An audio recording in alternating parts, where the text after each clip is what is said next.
디모데전서 2장 1절부터 4절까지요.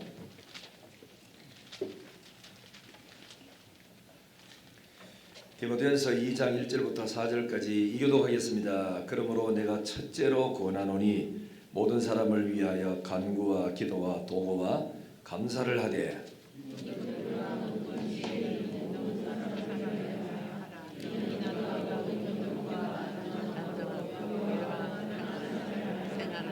이것이 우리 구주 하나님 앞에 선하고 받으실 만한 것이니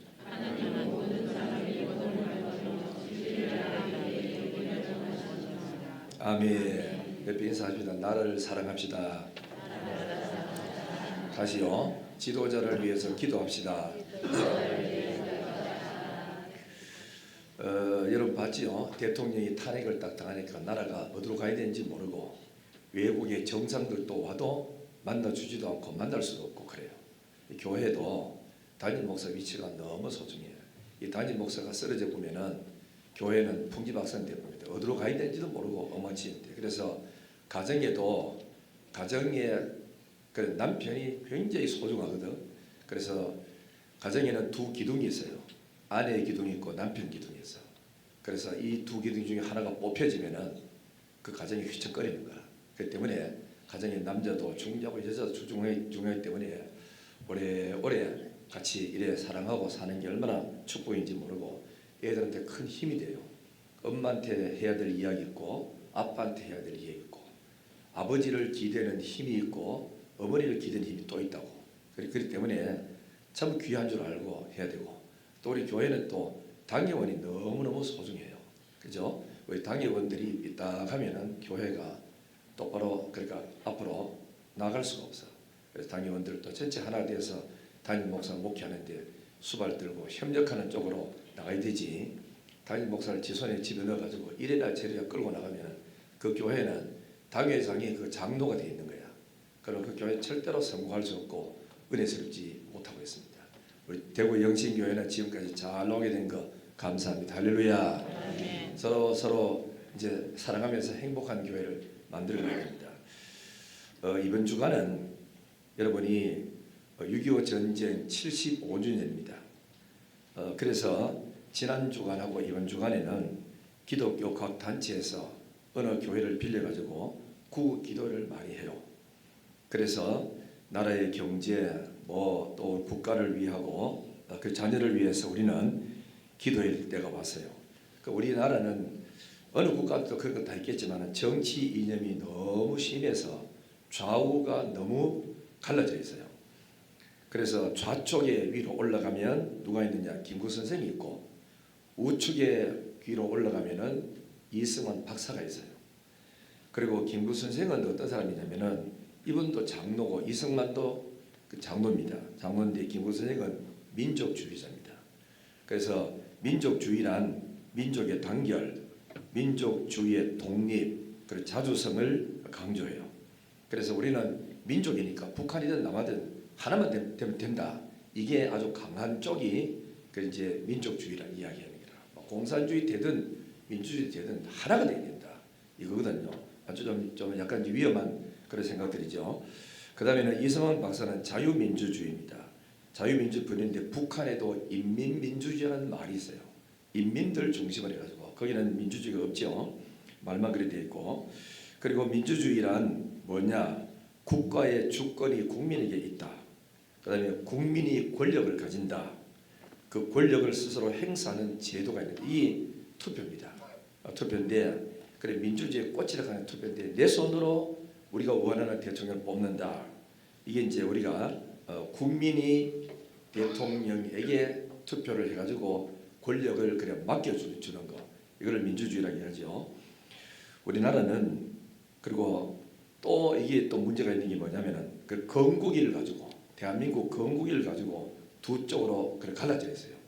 뭐냐면은 상해 임시정부 수립된 날이 1919년 4월 11일은 이때를 대한민국 건국의 날로 보는 사람들이 있습니다. 이게 이제 우리 말하자면 소위 우리 정치적으로 말하면 좌파 쪽에 있는 사람들은 김구 선생을 중심해가지고 상해 임시정부 수립되는 그때를 대한민국의 건국의 날이다 이렇게 이야기하고, 그다음에는 우파 쪽에 있는 사람들은 국제사회에서 그 공식적으로 인정받은 시점이 1948년이래요. 이때 건국해로 보는 우리 우파 쪽의 사람들이라고. 이 두 가지 다 일리 있는 주장이라. 우리 교회로 좀 쉽게 말씀을 드리자면은 대구 영신교회가 모여가지고 여러 사람들이 모여가지고 우리 영신교회 이름을 정하고 첫 예배를 드리자. 그 첫 번째 모여가 예배 드리는 그것이 1988년 그 3월 27일이었어. 그러면은 이래 모여가 어느 정도 교회가 형성이 되고 난 이후에 노회에다가 정치로 가입한다는 1년 뒤에요. 그러면은 우리 교회는 이래 생각하잖아. 이거나 저거나 뭐 이래 해놓으면 아무 따라오고 잘 넘어가는데 이 별로 중요하지도 않는 이걸 가지고 노회 정치로 가입돼 가지고 영신교회로 노회가 선포해 가지고 등록된 날이 1년 뒤거든. 그러면은 교회가 몇 사람이 모여 가지고 의논해 가지고 영신교회라는 이름을 걸고 첫 예배를 드리는 때가 1988년도란 말이죠. 이걸 가지고 이거다 저거다 땡길 필요가 없어요. 그래 우리 대한민국에 그래 건국 일도 1948년 아예 공적으로 인정돼 가지고 세계적으로 알려진 때는 1948년이고 우리끼리 모여 가지고 상해에서 임시정부를 수립해 가지고 대한민국을 회복하자 일제에서 해방복 해보자 이래가 만든 나라는 1919년이다. 이렇게 하면은 되는데 이걸 가지고 또 뭐 좌파 우파에서 이거다 저거다 이래가지고 싸우고 참 시끄럽고 많지요. 그런데 우리나라의 헌법재판소가 최고 이제 그 보류잖아. 그거는 헌법재판소에서 2014년 그때 결정문에는 1948년을 우리 대한민국의 건국일로 이렇게 정해놨어요. 그래 우리가 헌법재판소도 그래 놨고 세계 인정했으니까 우리가 상해 임시정부에서 이 국가를 이렇게 수립해가 왔지만 공적으로 인정받은 날은 우리가 1948년이다.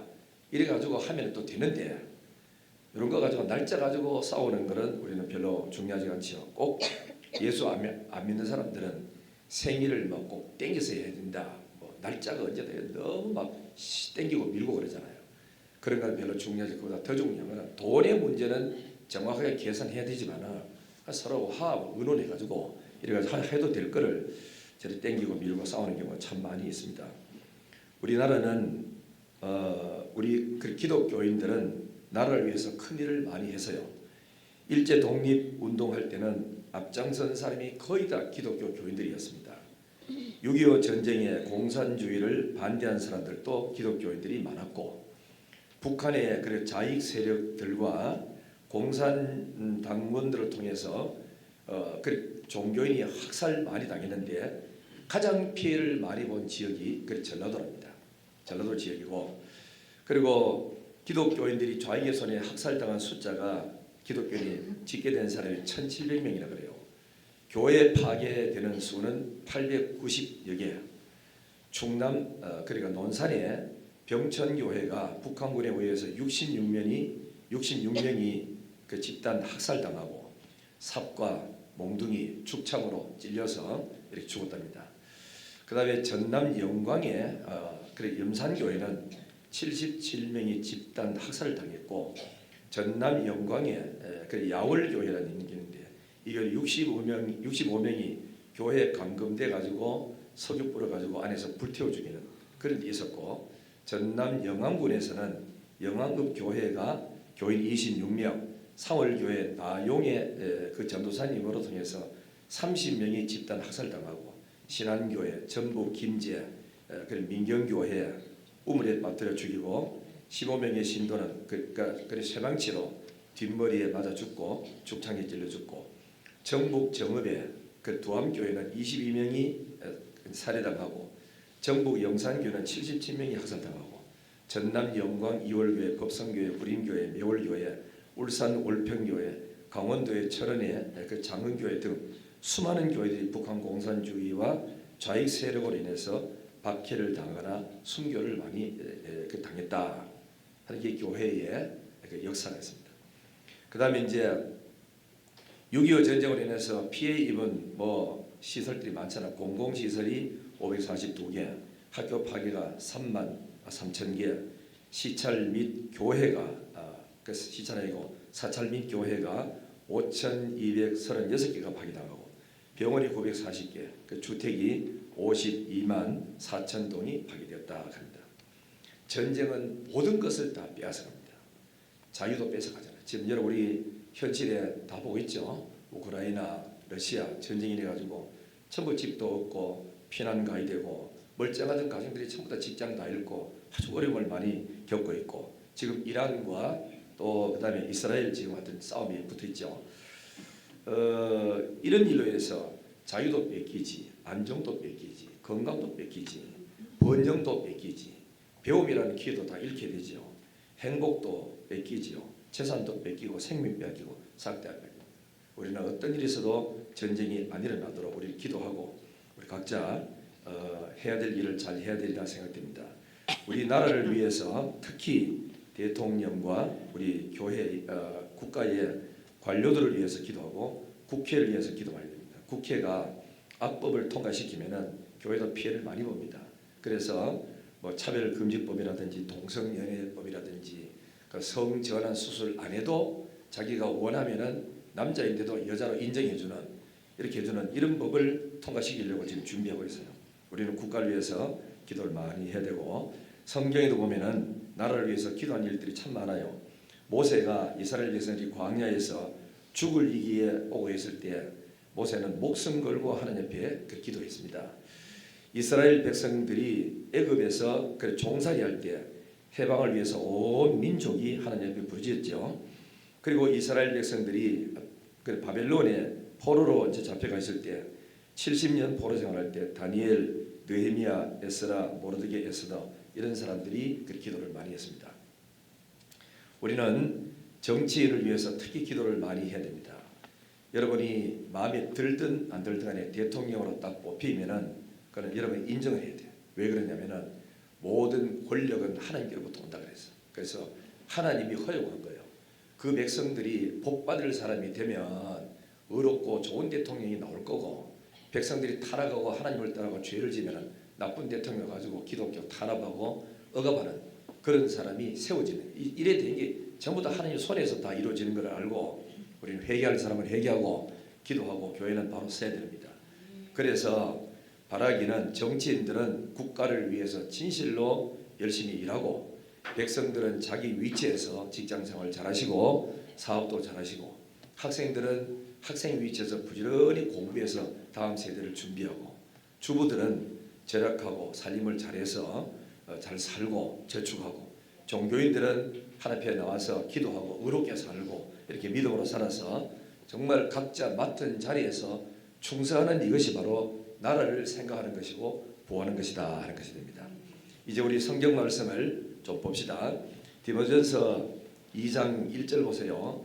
뭐라고 고면하느냐? 그러므로 내가 첫째로 고나노니 모든 사람을 위해서 기도해라. 뭐라고 말하지요? 모든 사람을 위하여 간구해라, 기도해라, 도구해라, 감사를 해라. 이래놓고 진짜 우리는 기도를 많이 해야 될 그 대상자를 놓고 있어. 2절 보세요. 임금들과 높은 지위에 있는 모든 사람을 위하여 하라 그랬죠. 우리 대통령에서 기도 많이 해야 됩니다. 대통령이 바른 판단까지. 대통령은 그 결재권이 있잖아. 결재서가 사인 하나 잘못하면 그것이 그대로 못되죠. 국법이 돼 가지고 나가는 거라. 그래서 판단 잘해서 해서는 안 될 거는 안 하고 할 거는 하고 잘 판단할 수 있도록 대통령을 위해서 기도하고 그 다음에 관료들을 위해서 기도해요. 그 장관들이라든지 국회를 위해서 기도해서 올바른 법을 진짜 말로만 국민을 위한다 면역하지 말고 국민에게 진짜 미래를 놓고 바로 판단할 수 있는 그런 국회가 우리 되도록 기도를 많이 해주시기를 부탁합니다. 왜 그렇게 기도를 해줘야 되느냐 하면은 2절 중반에 보세요. 이는 그랬어요. 우리가 모든 경건과 단정함으로 고요하고 평안한 생활을 하려 합니다. 이 나라가 이 지도자가 잘못되면 마음에 괴로워가지고 막 국민들이 걱정하고 염려하고 그런 일이 생기거든. 그러니까 나라를 위해서 기도 많이 해줘야 됩니다. 이렇게 하는 것이 하나님은 뭐라고 표현했느냐? 3절 보세요. 이것이 그랬어요. 이것이 우리 구주 하나님 앞에 선하고 받으실 만한 것이다. 하나님이 아주 기뻐하는 게 나라를 위해서 그 지도자를 위해서 기도해 주는 거다 그랬어요. 왜 그렇죠? 하나님은 교회는 하나님이 목사를 세워서 운영하도록 했어요. 그럼 나라는 뭐냐? 세상의 권력 가진 대통령을 세워가지고 나라를 운영하도록 만들었어요. 그 다음에 복음 전하고 하나님의 계시의 말씀을 백성들에 깨우쳐 주는 것은 선지자가 하도록 되어 있어요. 그래서 구약에는 제사장은 백성들과 하나님 사이에 백성의 죄를 지고 중보기도 해주고 역할하는 것이 제사장이고, 선지자는 하나님께로부터 그때그때 계시의 말씀을 받아가지고 정치나 국민들을 향하여 외쳐주면서 하나님 뜻을 설하면서 그렇게 가면 안 된다고 해주는 사람이 선지자고, 그 다음에는 임금은 뭐냐? 하나님의 권세를 이어받아 가지고 위임을 받아서 나라를 정말로 죄 안 짓고 하나님의 뜻대로 잘 이끌어가도록 만들어 준 것이 왕권, 제사장권, 선지자권을 하나님이 준 거예요. 그래서 이 권세를 몽땅 다 가진 분이 예수 그리스도라고. 그래서 이 권세를 준 거는 각각 하나님이 그렇게 기름 부어서 일을 잘하라고 줬는데, 그래서 하나님이 왕들도 임금 노릇 똑바로 못하면은 뽑아내버리고, 그래서 반란 일으켜서 쫓겨나가고 암살당하고 이래가지고 새로운 대통령이 들어오고 임금 들어오는 이 역사에 많이 있죠. 그렇기 때문에 우리는 나라를 위해서 기도를 많이 하고 정말 이 나라가 바로 나가도록 기도하는데, 내일 아침부터 다른 데는 전부 기도가 야단인데 우리만 가만히 있어가지고 안 되고 하니까 내일 아침부터 한 주간 나라를 위한 우리 그래가 현수막 없는 특별 새벽 기도를 하겠습니다. 할 테니까 나와서 기도하고 이유되지 말고, 나는 나라를 위해서 총칼 들고 싸울 수는 없어도 정말 내가 나라를 위해서 중보기도 하는 정말 깨어있는 하나님의 마음이 움직이면은 다 될 거 아닙니까? 하나님이 안 되도록 딱 막으면은 김정은이 암만 핵무기를 만들고 해도 하나님이 쓰지 마라 그거 딱 버티보면은 못 쓰는 거거든. 그렇기 때문에 하나님 손에 모든 건 달렸다는 걸 믿고 우리 내일부터 나와서 새벽 기도하면서 우리 나라를 위해서 기도하는 시간을 가지도록 하겠습니다. 그래서 성경에 보면 이런 말씀 나와요. 잠언 28장 2절에 나라는 죄가 있으면은 주관자가 많아져도 명철과 지식 있는 사람으로 말미암아 장구하게 되느니라. 나라는 명철과 지식 가진 사람이 많이 나와서 나라를 위해서 걱정하도록 이렇게 하는 게 좋고, 나라가 죄가 많으면은 파당을 많이 지어가지고 그 각각 지도자가 많이 생겨. 우리 당 이래가지고 많이 나오죠. 잠언 28장 12절에 보면은 의인이 득이하면 되세요. 의로운 사람이 득이하면 큰 나라에 그 영화가 있고, 악인이 일어나면은 의로운 사람은 전부 다 숨어버린다는 거예요. 그러니까 해봐도 안 되니까 너끼리 다 해라고 악인들끼리 하도록 던져놔 버리고 의로운 사람은 뒤로 다 빠져나가 본다. 그래서 나라가 망조가들고 망하는 거라. 우리 나라 위해서 기도하기 위해서 내일 새벽에 나와서 뭘 한 주간 기도합시다. 할렐루야. 지금부터 영상을 3개를 좀 봅니다. 6.25 사변이 일어나게 된 동기, 과정, 끝이 어떻게 났는지를 영상을 하나 보고, 두 번째는 호남에 역사학 그래서 선생님이 황현복 하는 있어요. 이름 기억 안 나는데 그 사람은 역사관을 아주 삐뚤어진 이야기를 지금 하고 있고, 또 이번에 그 뭐 전 뭐지? 전한길 이 양반은 그러니까 영남 쪽에 역사 쪽에 아주 그러니까 두 사람 다 아주 유명한 역사 학교의 선생인데 하나는 완전히 삐뚤어지고 하나는 되는데 어떻게 책을 읽으면서 똑같이 봤는데도 그러잖아요. 이게 여러분들이 잘 알아야 되는 정교조라는 교사 밑에서 그런 세뇌 교육을 받으면 삐뚤어질 수밖에 없어. 그게 사실인 줄 아는 거예요. 그래 하고 마지막에 6.25 참전 용사들이 아직도 살아계신 분들이 마지막 우리 젊은 세대를 향하여 부탁하는 이야기를 들으면서 영상 요 3개를 좀 보도록 하겠습니다. 그래서 내일 아침부터 새벽에 나가는데 큰 도움 되길 바랍니다. 불 다 끄시고. 45년 8월 15일 2차 세계대전 이래 약 6년에 걸친 가장 파괴적인 전쟁이 끝나고 일본이 무조건적인 항복을 선언함에 따라 35년 동안 일본의 소나기에 걷어진 한반도는 마침내 독립을 이룩하게 됩니다. 하지만 2차 대전의 승전국들은 한반도는 35년의 식민 통치에서 이제 막 벗어난 상태이기 때문에 스스로 통치할 힘이 없다고 판단합니다. 때문에 38도선을 기준으로 미국과 소련이 한반도에 들어서게 되고 2차 대전의 승전국은 한반도를 향후 5년간 대신해서 통치하자는 신탁 통치를 결정합니다. 한반도 내에서도 이제 겨우 독립을 이룩한지라 또다시 타국의 통치에 대한 찬반운동이 격해지기 시작했죠. 시간이 지나면서 두 강대국이 자리 잡고 있던 한반도는 자유주의와 사회주의라는 각기 다른 이념의 차이로 서서히 고착화되어 갔습니다. 많은 사람들이 개개인의 정치 이념에 따라 남과 북으로 이동하기 시작했고 남북의 대립구도는 더욱 확고해져 갔습니다. 이제 남은 건 정부를 수립하는 것. 초기에는 유엔의 주도하에 남북한을 묶어 한반도 전체를 두고 총선거를 결정했지만 북한에서는 이미 공산주의가 자리를 잡고 있었기 때문에 어쩔 수 없이 남한 지역에서만의 단독 선거를 실시하게 됩니다. 그렇게 남한 지역에서는 8월 15일 대한민국 정부가 수립되며 이승만 정권이 탄생하였습니다. 반대로 서서히 독자적인 정부 수립을 준비하던 북한은 김일성을 수상으로 하는 조선민주주의 인민공화국을 선포합니다. 이렇게 한반도 땅에는 서로 다른 이념을 가진 두 개의 정부가 들어서게 되었습니다. 그리고 1950년 미국은 김일성을 자극하는 엄청난 발표를 하는데 그것은 바로 에치슨 선언입니다. 2차 세계대전 이후 소련의 공산주의는 빠르게 퍼져나갔고 이러한 소련의 붉은 물결을 막고자 미국의 국무장관 에치슨이 강경한 정책을 추진한 것이죠. 아시아 전역의 공산화를 막기 위해 동아시아 방위선을 그었는데 알류산 열도, 일본, 오키나와, 필리핀을 선으로 그어버리는 이른바 에치슨 라인이 탄생하였습니다. 즉 한반도를 비롯해 대만, 인도차이나 반도가 제외되었고 이 에치슨 라인에 포함되지 않는 국가는 미국의 방위에서 제외되어 국제연합의 보호에 의존해야 했습니다. 이제 남한에 있던 미군은 모두 철수하게 되고 이 소식은 북한 김일성의 귀는 물론 소련의 스탈린의 귀에도 들어가게 됩니다. 그리고 한반도 전체에 붉은 불을 들이기 위한 김일성의 야망이 서서히 드러납니다.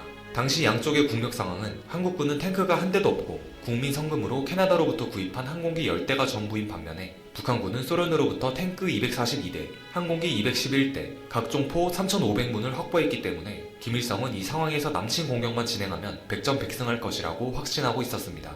김일성은 자신감에 차 있었습니다. 3일이면 충분히 서울을 점령하고 50일 안에는 남한 전체를 점령하며 한반도를 공산주의로 뒤덮을 수 있다고 믿었습니다. 그는 본격적으로 무력 적화 통일을 현실화하기 위해 스탈린에게 50차례가 넘는 지원 요청 전문을 보냈는데 반면 스탈린은 2차 대전이라는 어마어마한 경험을 직접적으로 해본지라 섣불리 김일성의 계획에 찬성할 수는 없었습니다. 더군다나 미국이 보여준 압도적인 국력을 체감한 이상 미국과의 전면전으로 확대될 가능성을 배제하려고 했습니다. 하지만 김일성은 끝끝내 3차례나 소련을 방문하여 스탈린으로부터 남친에 대한 허락과 지원 약속을 받았고 추가로 중국의 마오쩌둥으로부터 참전 약속과 모든 전쟁 물자의 지원 약속을 받아내는 데 성공합니다. 이렇게 스탈린과 마오쩌둥 그리고 김일성 세 사람이 치밀하게 계획한 6.25 한국전쟁은 시작되었습니다. 1950년 6월 25일 새벽 4시 북한은 폭풍이라는 작전명 하에 38도 경계선을 넘어 전면적인 남한 침공을 개시하였습니다. 소련의 간접적인 지원을 받은 북한군은 전차와 전투기를 앞세워 서울을 향해 매우 빠른 속도로 진격하기 시작했고 아무것도 없었던 국군은 북한군의 기습 공격을 견딜 수 없었습니다. 1950년 6월 달력을 보면 전쟁이 발발한 6월 25일은 일요일이었는데 육군이 휴가를 많이 가는, 즉 일주일 중 방어가 가장 허술한 요일이었습니다. 하필이면 전쟁이 발발하기 이틀 전 전방에 있던 군인의 절반을 휴가를 보내는 바람에 남한의 부대는 텅 비어있는 말도 안 되는 상황이었죠. 때문에 소수의 인원을 순환적으로 휴가를 보내는 것이 아니고 왜 전쟁이 발발하기 이틀 전에 대규모 휴가를 보냈는지에 대해서는 한국전쟁 10대 미스테리로 꼽히게 됩니다. 전쟁 발발 3일 만인 6월 28일 북한의 빠른 침투에 남한은 대응도 제대로 못하고 수도 서울을 점령당하고 맙니다. 이때 북한의 전차가 서울 시내까지 들어서자 국군은 북한이 한강 이남으로 진출하는 것을 막기 위해 한강대교를 폭파시키는 결정을 내립니다. 다리 폭파 소식을 접해들은 44,000명가량의 병력은 중장비는 물론 소총까지 모두 버리고 후퇴를 해야 했습니다. 이승만은 이미 새벽 4시에 특별 열차편으로 서울을 빠져나가 대전으로 피난하였으며 한강 이북은 북한군에게 완전히 점령당했습니다. 다리가 끊어지는 바람에 서울 방어에 참가했던 국군의 퇴로가 막혀버렸고 미처 다리를 건너지 못한 피난민들의 발이 묶이고 말았습니다. 이날 서울 시내에 숨은 국군 장병, 경찰, 공무원, 반공인사 검거작전이 실시되었는데 체포된 모든 한국군 장교는 무조건 현장에서 즉결 처형을 당했고 나머지는 인민재판으로 억울한 죽음을 당했습니다. 북한군이 처음 서울을 점령한 직후 이들은 서울대병원에 난입하여 대규모 학살을 벌이는데 북한군은 원수놈들의 앞잡이들이 여기 누워있다며 선동을 시작했고 이내 대한민국 국군 부상자, 중환자들을 상대로 사살하기 위한 학살극이 시작되었습니다. 그들은 한국군 응징이라는 미명하에 학살을 자행했으며 부상당한 한국군 장병, 일반인 구분 없이 잔인한 학살극이 벌어집니다. 서울 시내는 이제 북한군으로 우글거리기 시작했으며 급하게라도 김홍일 장군이 한강 이남으로 철수한 부대들을 긁어모아 혼성부대를 급조해 강북의 북한군과 대치하였습니다. 이 과정에서 급하게 모은 혼성부대이기 때문에 지휘체계가 제대로 안 잡히는 등 문제가 많았지만 북한군의 진격을 약 일주일 지연시키는 데 성공합니다. 6.25 전쟁이 발발하고 소식을 접한 유엔 안보리에서는 즉각적으로 이 문제를 논의하였습니다. 북한의 침략이 확인되자마자 유엔은 신속하게 대응 조치를 취하였고 미군을 시작으로 연합군의 참전이 시작되었습니다. 당시 미국의 대통령 해리 S. 트루먼은 북한의 남침에 대해 정면으로 대응해야 한다고 단호하게 주장하였습니다.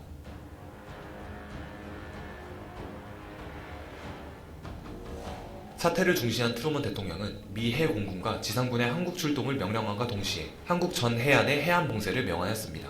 여기에 더글래스 맥아더 원수를 총사령관으로 하는 21개국의 유엔군이 조직되며 이제 대한민국 국군의 지휘권은 미군에게 넘어갔죠. 전쟁이 발발한 지 6일째 되는 날 맥아더의 명령하에 미군 최초의 참전부대인 스미스 특수임무부대가 부산에 상륙하여 경기도까지 올라가기 시작했습니다. 북한군은 한강을 넘어 빠르게 남하하기 시작하였고 쏟아지는 장맛비 속에서 양측이 오산 중미령에서 첫 교전을 하게 됩니다.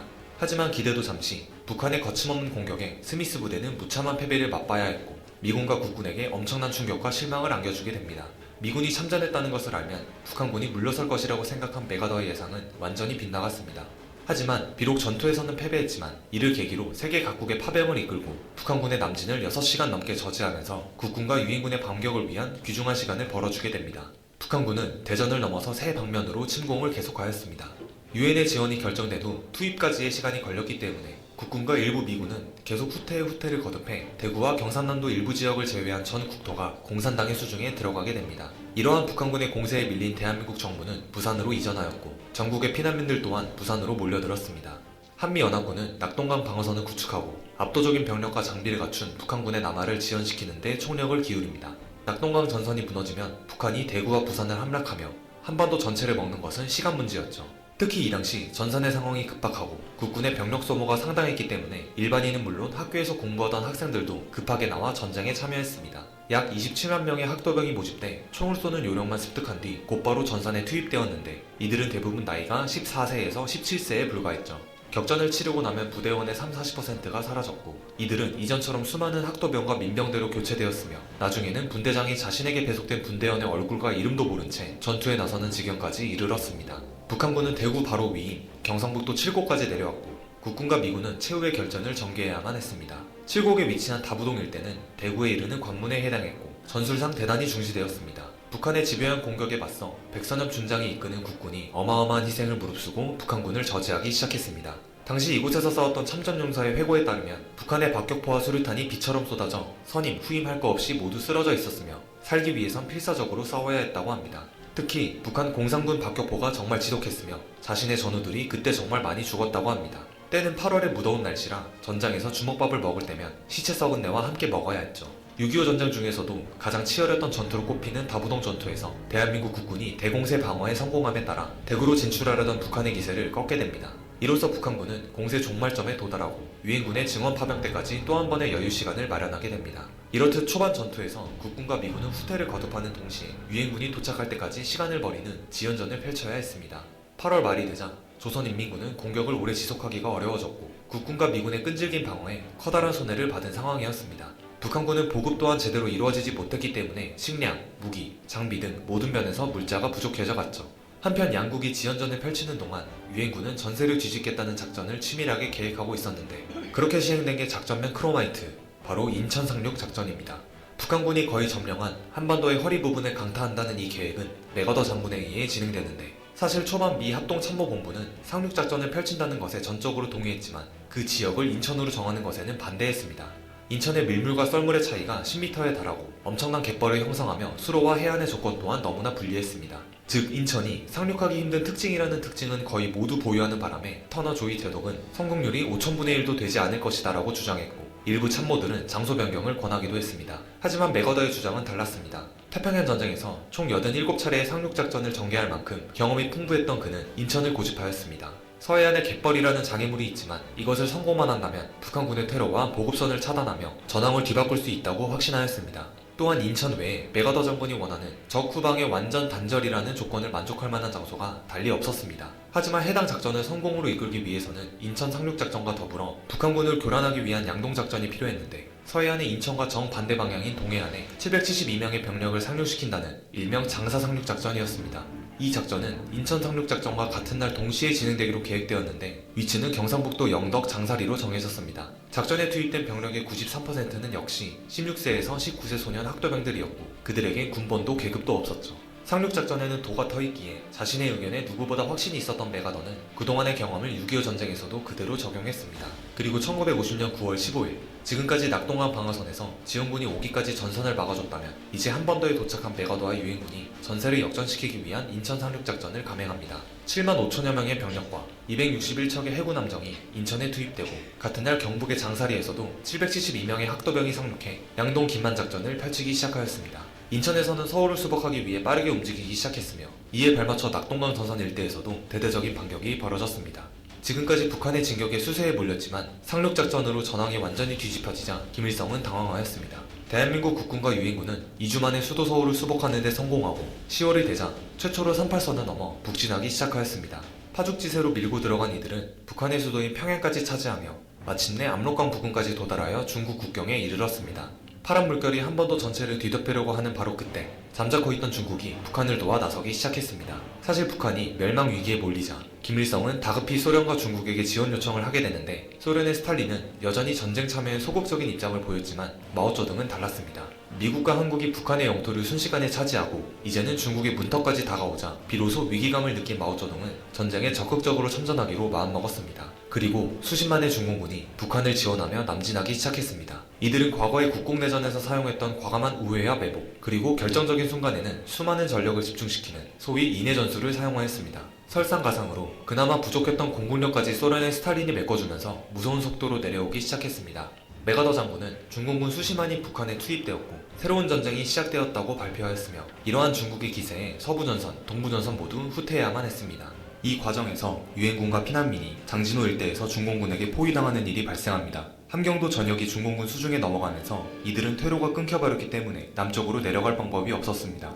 따라서 유엔군 사령부는 급하게 그 근처 해상으로 탈출하자는 계획을 세웠고 국군과 유엔군 그리고 10만 명의 피난민과 함께 대규모 철수작전을 벌이게 됩니다. 이들을 모두 구출시키기 위한 이 작전은 12월 24일까지 약 열흘 동안 흥남항에서 이루어졌는데 장병 10만 명과 차량 17,000대, 피난민 약 10만 명과 35만 톤의 군수품을 안전하게 동해상으로 철수시키는 데 성공하였습니다. 당시 이 작전에 대한 유엔군의 암호명은 비공식적으로 크리스마스 카고로 알려져 있으며 후에 철수작전이 큰 피해 없이 성공적으로 완료되어 크리스마스의 기적이라고도 불리게 됩니다. 또한 작전 성공 보고를 받은 미국의 트루먼 대통령은 자신이 가질 수 있는 가장 좋은 크리스마스 선물이라고 언급했다고 알려져 있습니다. 절박한 피난길 중에 비좁은 배에서는 5명의 새로운 생명이 태어났죠. 이 사건을 기념하기 위해 현재 거제도 포로 수용소에 있는 기념비에는 10만 명의 인명을 구한 6명의 영웅의 얼굴이 새겨져 있습니다. 한편 예상치 못한 반격에 한국군과 유엔군은 38도선 이북에서의 대대적인 철수를 계획하고 1951년 1월 4일 급기야 수도 서울이 중공군에게 빼앗기면서 한국 정부는 다시 한번 부산으로 철수하게 됩니다. 이미 소련도 북한과 중국을 도와 전쟁에 부분적으로 참전하기 시작했는데 참전 사실을 숨기기 위해 조종사들의 교신에도 러시아어가 아닌 중국어를 쓰도록 강요받았습니다. 미국도 소련의 참전 사실을 잘 알고 있었지만 만약 소련의 참전 사실이 대외적으로까지 알려지면 미국 내에서 전쟁의 확대 여론이 대두될 것을 우려한 아이젠하워 대통령의 지시에 따라 이를 비밀에 붙였다고 합니다. 한국과 북한의 끈질긴 전투는 멈추지 않았습니다.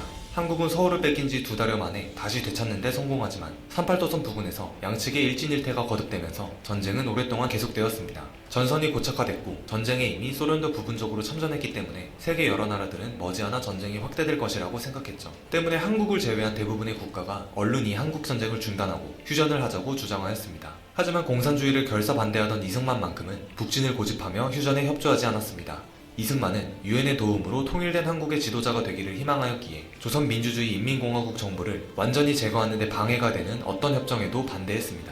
휴전협정이 원활히 이루어지지 않고 전투는 계속되는 와중에 1953년 3월 소련의 스탈린이 사망하자 길었던 휴전회담은 다시 급물살을 타며 새로운 국면을 맞게 됩니다. 한국전쟁이 점점 국제전으로 확대되면서 3차 세계대전의 징후가 보이자 소련 내각은 한국전쟁을 정치적으로 마감한다는 결정을 통보하면서 휴전에 돌입하였습니다. 다만 휴전협정에서 가장 큰 쟁점 가운데 하나가 포로 교환 문제였는데 이때는 휴전이 성립되더라도 북한이나 중국으로 되돌아가기를 반대하는 포로가 많았습니다. 이에 대해 공산군 측은 포로를 강제적으로 전부 송환시키자는 자동 송환을 주장하였고 유엔군 측은 포로 각 개인의 자유의사에 따라 결정하자는 자유송환을 주장하며 양측의 입장은 팽팽하게 줄다리기를 하였습니다. 마침내 1953년 6월 8일 포로 송환협정이 체결되었는데 그 내용은 송환 희망자는 판문점에서 송환되고 송환 거부자는 자유의사에 따라 행선지를 결정하도록 되었습니다. 이렇게 휴전협정은 원활히 진행되는 줄 알았으나 휴전을 원치 않았던 이승만은 아직 수감 중이던 반공포로 37,000여 명을 한꺼번에 석방시키는 사건을 벌입니다. 미군 감시원을 내쫓으면서 강행된 이 사건은 온 세계에 큰 충격을 주어 국제연합군 긴급회의, 영국의 긴급내각회의, 한국전 참전국 회의 등을 열게 하였으며 이승만은 한국 측의 요구가 이행되지 않으면 보다 강력한 조치를 취하겠다는 태도를 보였습니다. 전쟁에 지친 미국은 이승만에게 휴전협정에 찬성하라는 강력한 메시지를 전달했지만 이승만은 미동도 하지 않았습니다. 이승만의 주장은 이러했습니다. 휴전을 원한다면 한국이 위협을 받을 때 미국이 먼저해준다는 약속, 그리고 한국의 병력을 진강시켜준다는 약속을 해줘야만 휴전에 동의한다는 입장이었습니다. 즉, 안전이 보장되지 않으면 휴전협정에 결사 반대한다는 벼랑 끝 전술이었습니다. 이 때문에 한미 간에도 갈등이 생겼으나 한국에 급파되어 담판을 벌였던 로버트슨 미국 특사와의 절충한 끝에 원만한 해결을 보게 됩니다.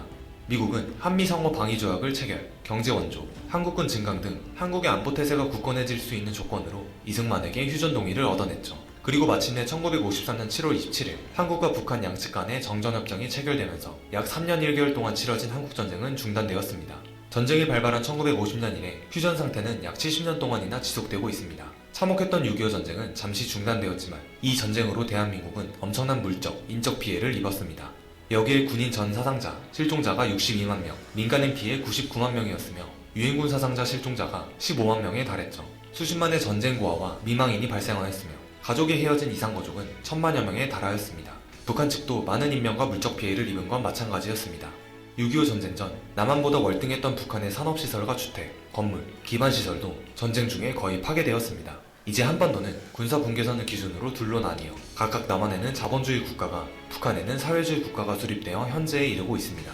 그리고 수백만 명의 사상자를 낸 흔적과 파편들은 역사가 되어 남과 북에게 돌이킬 수 없는 큰 흉터만을 남기게 됩니다.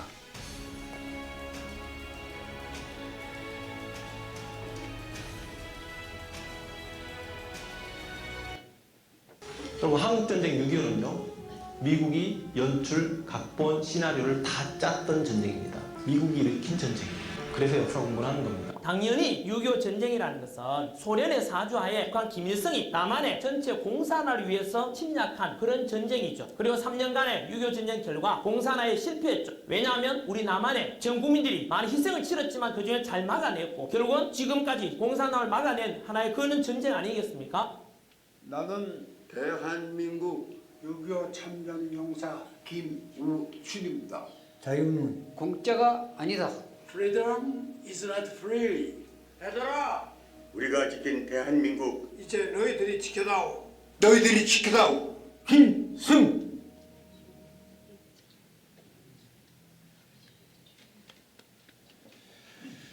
잘 보셨죠? 예, 우리가 알지 못하는 한 세대에 우리 어른들이 저렇게 피를 흘리면서 대한민국을 지키려고 애를 많이 썼습니다. 이제 우리한테 이제 그래 넘어왔으니까 우리가 이 나라를 잘 지키고 자유민주주의를 우리 보호하면서 잘 이끌어 나가야 되지 않겠나 생각해요. 그리고 또 교회도 이렇게 우리가 자유민주주의가 되고 하니까 편하게 매주마다 예배드리고 새벽기도도 하고 부흥회도 하고 마음대로 하지 이 대한민국의 주권이 만약에 뺏긴다면 아무것도 할 수가 없습니다. 중국에는 한국에 있던 모든 선교사가 전부 추방을 다 당하고 한국에서 재정을 보내줘가지고 건물 샀던 것도 전부 다 뺏기고 다 그래서 이분들이 전부 다 인도로 넘어가고 태국으로 넘어가고 필리핀으로 넘어가서 선교 활동을 하고 있습니다. 우리 모두 다가 대한민국에서 기도 많이 하시고 나라를 사랑하는 우리 모두가 되기를 주의 이름으로 축복합니다. 기도하겠습니다. 전능하신 우리 하나님 아버지 감사합니다. 이제 6.25 전쟁 일어난 75주년째 오늘 우리가 역사에 대해서 잠시 동안 우리 배웠습니다. 이제 대한민국 내가 속한 이 대한민국이 건강한 나라가 되고 그리고 우리도 하나님의 은혜 가운데 편안하게 이렇게 잘 살아왔으니 우리 후손들에게도 자유 대한민국을 물려줄 수 있도록 우리 모두들에게 은혜 허락하시기를 원합니다. 이제 세상은 자꾸 바뀌고 역사는 바뀌고 그래도 예수 그리스도는 어제나 오늘이나 영원토록 동일하다고 하셨사오니 끝까지 우리 하나님을 신뢰하고 믿음으로 살아 교회가 교회다운 교회가 되고 복음 전하고 하나님의 기쁨이 되는 아름다운 교회가 되도록 은혜 베푸시기를 간절히 원합니다. 내일부터 한 주간 우리 새벽에 나와서 기도하기를 원합니다. 나의 작은 한 말 목소리가 힘을 모아서 하나님의 마음을 움직이는 아름다운 기도가 되고 곳곳에서 남녀 전도회 혹은 장로님들이 이렇게 모여서 구국 기도를 하는 그 어디에도 성령의 기름 부음이 있게 하시고 대통령과 모든 관료들이 하나님의 뜻을 따라 정치를 잘하여 더 안전하고 튼튼한 나라를 만들어가도록 대통령의 지혜와 믿음을 주시고 은혜를 베풀어 주옵소서. 국회의원들도 정말 우리 어떤 표를 얻기 위해서 일하는 것이 아니라 진짜 국민을 위하고 나라 우리 후손들의 미래를 위해서 법안을 만들고 통과시킬 줄 아는 그런 지혜로운 일꾼들이 깨어있는 일꾼들이 국회에 많이 일어나도록 역사해 주옵소서. 감사드리옵고 예수님의 거룩하신 이름으로 기도드리옵나이다. 아멘. 찬송가 364장 1절 4절 부르면서 우리 주민 예배 드리겠습니다. 364장